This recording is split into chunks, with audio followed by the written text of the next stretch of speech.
Hello everyone, welcome back to another video. Hope you all good. तो बच्चों, आज हम स्टार्ट करेंगे हमारा 8 चैप्टर जो है नेचुरल रिसोर्सेज। चैप्टर स्टार्ट करने से पहले मैं आपको मतलब बता दूंगा। नेचुरल रिसोर्सेज का मतलब क्या है। रिसोर्स मतलब कोई एक ऐसी चीज़ जहाँ से कुछ मिलता रहे, और नेचुरल मतलब क्या, नेचर। तो नेचर से जो चीज़ें मिलती हैं, जो हमारी ज़रूरतें हैं, ठीक है, वो चीज़ जो हमारी ज़रूरतों को पूरा करती हैं, ठीक है, तो वो एक तरीके से क्या है हमारे लिए नेचुरल रिसोर्स। तो नेचर से जो भी कुछ हमको मिलता है वो हमारा क्या है, नेचुरल रिसोर्स है, ठीक है। तो उसी के बारे में आज हम पढ़ने वाले हैं। तो हम बहुत सारी चीज़ें अर्थ पे देखते हैं ना, कुछ जो है हमसे काफ़ी जुड़ी भी हुई हैं, लेकिन ज़रूरी नहीं है कि जो है हम उन सारी चीज़ों को जो है यूज़ करते हैं। समझ में आ रहा है। हमने पढ़ा था कि कुछ चीज़ों को यूज़ किया जाता है, ठीक है, जो अवेलेबल है हमारे नेचर में, जैसे कि पानी। तो पानी तो किसी ने बनाया नहीं, पानी तो अवेलेबल था नेचर में पहले से, और हम क्या कर रहे हैं, उसका यूज़ कर रहे हैं।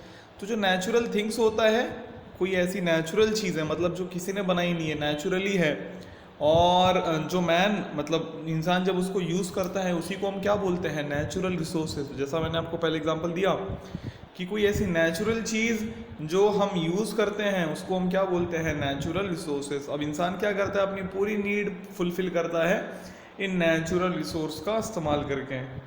ओके, इन नेचुरल रिसोर्स का इस्तेमाल करके क्या करता है, अपनी नीड्स पूरी करता है। जैसे आपके air, water, soils, land, mineral, plant, animals, ये सारे क्या हैं आपकी, ये नेचुरल रिसोर्सेस हैं। लेकिन जो बहुत सारे नेचुरल रिसोर्सेस ऐसे हैं वो लिमिटेड है नेचर में, ठीक है। Therefore they are invaluable.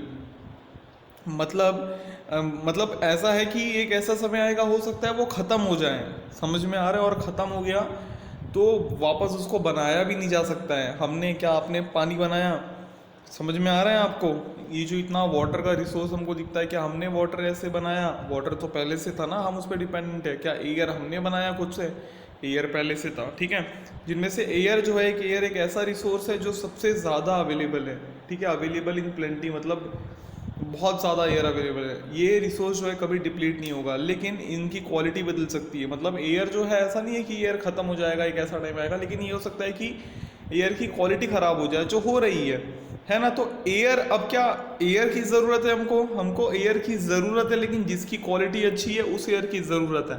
तो पहले अच्छी क्वालिटी वाले एयर ही थे, लेकिन जब से इंडस्ट्रियलाइजेशन हुआ, बहुत सारे फैक्ट्रीज बन गई, बहुत सारी इंडस्ट्रीज बन गई, तब से एयर की क्वालिटी थोड़ी बिगड़ गई है ना। तो हम बहुत सारे पर्पज़ के लिए यूज़ करते हैं, जैसे ब्रीदिंग के लिए, बर्निंग के लिए एयर का यूज़ होता है बहुत सारी जगह पे, है कि नहीं। यहाँ पे आप देख सकते हो agriculture, fishing, mining, collection of honey, तो emission network, extraction of salt, drawing water, gathering wood, collection of rubber latex, gathering of resin from trees. अब ये क्या इंसान ने खुद बनाया, ये पेड़ खुद बना दिया, हाँ, ये नमक खुद बना दिया, नहीं ना। तो नेचर से हमको बहुत सारी चीज़ें मिली, हमने उसको अलग अलग फॉर्म में ले लिया। समझ में आ रहा है आपको। ट्रांसपोर्टेशन बाय बैक एनिमल, समझ में आ रहा है। तो कुछ फिगर्स जो हमने देखे, उसमें देखा ना कि इंसान अलग अलग काम कर रहा था। अब जितने ही काम आपने ऊपर देखे, वो कहीं ना कहीं एक सोर्स, एक रिसोर्स से रिलेटेड है, मतलब जहाँ से वो चीज़ें आती हैं। जैसे आपने फिगर 8.2 में देखा कि एक मैन जो है प्लफ कर रहा है अपने लैंड को। अब जो फार्मर प्लफ कर रहा है सॉइल लेयर को, अब उससे क्या होगा, उससे लैंड कल्टीवेबल हो जाएगी, मतलब उस लैंड पे आप बाद में क्रॉप ग्रो कर सकते हो। अब इस कल्टीवेबल लैंड पे वो क्या क्या ग्रो करेगा, अच्छे अच्छे क्रॉप्स ग्रो करेगा अपने और दूसरों के नीड को, जो दूसरों की नीड है फूड की, उसको पूरा करने के लिए। अब इस पर्पज़ में उसने क्या यूज़ किया, सॉइल का यूज़ किया। सॉइल क्या है, नेचुरली अवेलेबल है लैंड पे, और वो क्या है, एक रिसोर्स भी है। तो उसने सॉइल को एज अ रिसोर्स क्या किया, यूज़ किया, ठीक है। अब सॉइल जो है हमारा, सॉइल को हर जगह पे पूरे वर्ल्ड में यूज़ किया जाता है, इस वजह से सॉइल एक इम्पॉर्टेंट रिसोर्स है एग्रीकल्चर का। ओके, तो इस चीज़ का हमको जो है ध्यान रखना चाहिए। उसके साथ साथ जो सॉइल फॉर्मेशन है, वो किस पे डिपेंड करता है, सॉइल फॉर्मेशन डिपेंड करता है ओरिजिनल रॉक पे, क्लाइमेट पे, ऑर्गेनिक कंपोनेंट्स पे, स्लोप ऑफ द लैंड, समय। तो इन सारी चीज़ों पे सॉइल जो है, सॉइल का फॉर्मेशन डिपेंड करता है। आगे स्टैंडर्ड में आप पढ़ोगे सॉइल बनता कैसे है। रॉक्स के अकॉर्डिंग, रॉक्स हमने इसके पहले वाली वीडियो में पढ़ा था ना, इसके पहले या पहले के पहले चैप्टर में रॉक्स के बारे में पढ़ा था, जो अलग अलग मिनरल से बना हुआ होता है। तो जितने प्रकार के रॉक्स होते हैं, जैसा जैसा क्लाइमेट होता है अलग अलग रीजन में, उस प्रकार का सॉइल जो है पाया जाता है, और बहुत लंबा समय लगता है एक मैच्योर सॉइल को बनने में, और ये काफ़ी स्लो प्रोसेस है, वेरी स्लो प्रोसेस है। कम से कम 1000 साल का समय लगता है मिट्टी को डेवलप होने के लिए, वो भी कितने लेयर की, 2.5 सेंटीमीटर थिक लेयर की। समझ में आ रहा है?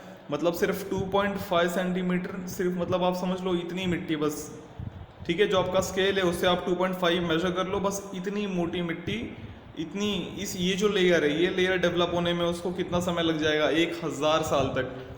तो सोचो अगर सॉइल सारा खराब हो जाता है और फिर 1000 साल तक, अब इंसान तो 1000 2000 साल तक रहते नहीं है, मैक्सिमम 70 80 90 100। तो सोचो अगर कभी ऐसा समय आ जाए कि कोई भी मिट्टी ऐसी बची ही नहीं है कि जहाँ पे हम खेती कर सके, हम क्या करेंगे? बहुत सारी मुसीबतें आ जाएंगी साथ साथ। समझ में आ रहा है? उसके बाद आपने 8.3 8.5 में देखा होगा कि इंसान फिश पकड़ रहा है, एक व्यक्ति जो है पानी निकाल रहा है वेल से। तो इन पिक्चर्स में इंसान क्या कर रहा है? नेचुरल रिसोर्स यूज़ कर रहा है ना, जैसे पानी। तो पानी नेचुरल रिसोर्स ही है ना, जिसको वो यूज़ कर रहा है अपने नीड के लिए। उसके बाद जैसे ही हम सुबह उठते हैं, है ना, we keep on using water till we go to bed at night, हम दिन भर पानी का इस्तेमाल करते रहते हैं। तो इससे मालूम पड़ता है कि वाटर कितना इंपॉर्टेंट नेचुरल रिसोर्स है। तो ये पूरा जो एंटायर लिविंग वर्ल्ड है वो डिपेंड करता है इन रिसोर्स पे, ठीक है। उसके बाद हम जो है जो सॉल्ट वाटर होते हैं, है ना, जो सॉल्टी वाटर होते हैं, उनसे हम नमक भी बना लेते हैं। तो बहुत सारी चीज़ें होती हैं।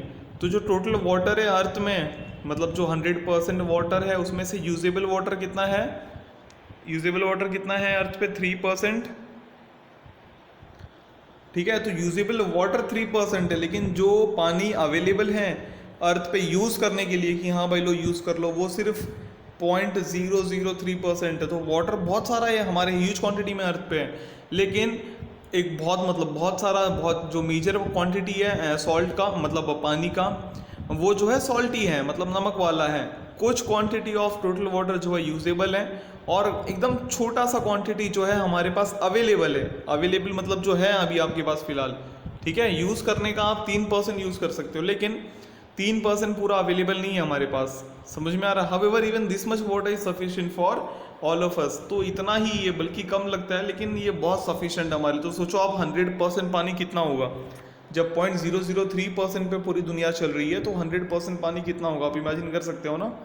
यहाँ पे आप जो है देख सकते हो फिगर 8.6 में आपने देखा था कि कुछ लोग जो है वुड वगैरह इकट्ठा कर रहे थे फॉरेस्ट से। सिमिलरली लोग जो है क्या करते हैं, लोग जो है अलग अलग चीज़ों को इकट्ठा करते हैं फॉरेस्ट से, जैसे हनी हो गया, है ना, जिसको हम अपना ये भी बोलते हैं शहद, रेजिन, रबर, लेटेक्स। तो अपने नीड्स को फुलफिल करने के लिए वो बहुत सारे प्रोडक्ट्स इकट्ठा करते हैं, प्लांट्स वगैरह इकट्ठा करते हैं नेचर से।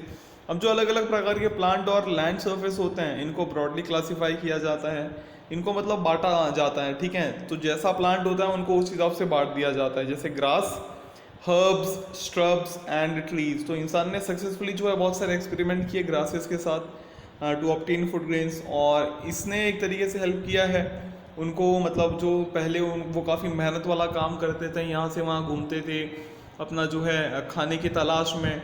अब उनको कुछ करना नहीं है, एक जगह पे रह के वहाँ पे थोड़ी मेहनत करनी है और अपना खाना खुद इकट्ठा बना लेना है, ठीक है। तो वहाँ से वो एक सेटल्ड लाइफ जो है जीना स्टार्ट किया उसने, है ना। जैसे जो बेसिन्स होते हैं, हुआंग ही के जो बेसिन था, जो सिंधस का बेसिन था, सिंधु का मतलब इंदस रिवर का जो बेसिन था, नाइल और यूफ्रेट्स, ये कुछ एरियाज थे जहाँ पे सेटलमेंट फ्लरिश हुए पास्ट में। आपने हिस्ट्री में तो पढ़ा ही होगा ना, 5th में भी पढ़ा था अपन ने, है ना। तो हम जो है वो सारे प्रोडक्ट्स जो है wood, rubber, resin, fruits, medicinal plant etcetera, ये कहाँ से मिलता है हमको? फॉरेस्ट से मिलता है, ठीक है। अगर आप जो है रीजन कंसिडर करो इक्वेटर से लेके पोल्स तक, तो as per the temperature zone, आप मतलब टेम्परेचर जोन के हिसाब से, ठीक है, जो है आपको अलग अलग तरह के वेजिटेशन मिल जाएंगे। यहाँ पे मैं आपको दिखा दूँ, देखो ये आप देख सकते हो यहाँ पे चाइना का ये वाला सिविलाइजेशन, ये कौन सा है? हुआंग ही। ये हमारा था हड़प्पन सिविलाइजेशन, है ना, इंडियन सब कॉन्टिनेंट का। उसके बाद मेसोपोटामिया का जो यूफ्रेट और टिग्रिस रिवर के बीच में आता है। उसके बाद इजिप्ट में भी एक जो है आपका ये था। यहाँ पे लोग सबसे पहले बस गए थे और यहीं पे खेती उन्होंने स्टार्ट कर दी थी, ठीक है। तो सबसे पहले आपको मिल जाएगा इक्वेटोरियल एवरग्रीन, उसके बाद deciduous, tropical, grasslands, mixed forest, broad leaved coniferous and tundra. इस तरीके से अलग अलग चीज़ें जो है बांटी गई है। आप नीचे से ऊपर की तरफ जाओगे तो आपको देखने को मिलेगा, देखो यहाँ पे इक्वेटोरियल एवरग्रीन, उसके बाद ऊपर जाओगे तो डेसिडियस, उसके बाद ट्रॉपिकल, है ना, उसके बाद जो है ट्रॉपिकल ग्रासलैंड्स मिल जाएंगे आपको। उसके बाद थॉर्नी स्क्रब्स मिल जाएंगे, दिख रहा है आपको, थॉर्नी स्क्रब्स। और ऊपर जाओगे टेम्परेट ग्रासलैंड, और ऊपर जाओगे मिक्स्ड फॉरेस्ट, समझ आ रहा है आपको, और ऊपर जाओगे तो इस तरीके से चीज़ें बदलती रहती हैं। और बहुत सारे एनिमल्स भी जो है इन फॉरेस्ट को अपना घर बना लेते हैं, अपना हैबिटेट बना लेते हैं, ठीक है। एनिमल्स जो एक तरीके से who prey on the plant eating animals also live in the forest, मतलब जो है प्लांट का शिकार करते हैं, जो प्लांट को एज अ फूड इनटेक करते हैं, ठीक है, जो प्लांट मतलब जिन एनिमल के लिए प्लांट उनका खाना है वो भी इसमें रहते हैं। और इस तरीके से बहुत सारे फूड चेन डेवलप होते हैं फॉरेस्ट में। और फॉरेस्ट और या फिर जो ग्रास लैंड होते हैं ये हैबिटेट होते हैं बहुत सारे एनिमल्स के लिए, घर होते हैं, ठीक है। और बेसिकली प्लांट्स की वजह से एनिमल जो है, एनिमल को भी एक तरीके से एक नेचुरल रिसोर्स मिला। प्लांट वाटर में भी ग्रो करते हैं और ये भी माना जाता है फ्यूचर में कि हमको जो है एक्वेटिक प्लांट्स में डिपेंड रहना पड़ेगा अपने नीड्स को फुलफिल करने के लिए, जिस हिसाब से ह्यूमन पॉपुलेशन ग्रो कर रही है ना। ज़मीन पे जो प्लांट है, ट्री है, हम उनको काटते चले जा रहे हैं हमारे नीड को पूरा करने के लिए। तो हो सकता है पानी के अंदर का जो ट्री है, पेड़ है, पौधा है, उसी पे हमको डिपेंडेंट रहना पड़े। यहाँ पे आप देख सकते हो, ठीक है, ओके। उसके बाद हमको जो है बहुत प्रकार के मेटल केमिकल मिल जाते हैं मिनरल से। कुछ केमिकल्स को यूज़ किया जाता है दवाइयों में। और मिनरल्स जनरली जो है मिनरल्स को क्लासिफाई किया जाता है मेटेलिक और नॉन मेटेलिक मिनरल्स में। जो मेटेलिक मिनरल्स होते हैं उनको जो है यूज़ किया जाता है अलग अलग चीज़ों को, अलग अलग मेटल्स को ऑब्टेन करने के लिए, जैसे iron, bauxite. Non metallic minerals जैसे उनको यूज़ किया जाता है केमिकल्स बनाने के लिए, जैसे जिप्सम, रॉक सॉल्ट, कैल्साइट। अलग अलग प्रकार के जो है केमिकल्स बनाए जाते हैं इन मेटल का यूज़ करके। इसके साथ साथ जो है बहुत सारी चीज़ें की जाती है। अब इसका मतलब क्या है? इसका मतलब ये है कि लैंड भी जो है एक नेचुरल रिसोर्स है, जो ज़मीन है वो भी एक नेचुरल रिसोर्स है। लिविंग थिंग जो है जन्म लेते हैं, है ना, और ग्रो होते हैं, जीते हैं, मरते हैं। कहाँ मरते हैं? लैंड पे। कहाँ जीते हैं? लैंड पे। कहाँ जन्म लेते हैं? लैंड पे। तो लैंड एक तरीके से एक इनवैल्यूएबल रिसोर्स है, इस वजह से इसको जो है खरीदा जाता है, बेचा जाता है।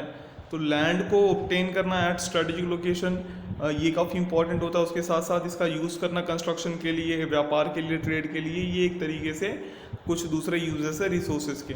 तो अगर आप कैरेक्टरिस्टिक देखो, जैसे physiography, soil, climate, minerals, availability of water अलग अलग रीजन में वर्ल्ड में, तो उसके हिसाब से लैंड को जो है यूज़ किया जाता है अलग अलग पर्पस के लिए। फिजियोग्राफी मतलब भाई कैसा है लैंड पे, क्या है लैंड पे, पहाड़ है, प्लेन्स हैं, कोई नदियाँ भी बहती है वहाँ से, क्या है, कैसा है, वो उस तरीके का वो सब चीज़ें आ जाएगी आपकी फिजियोग्राफी में।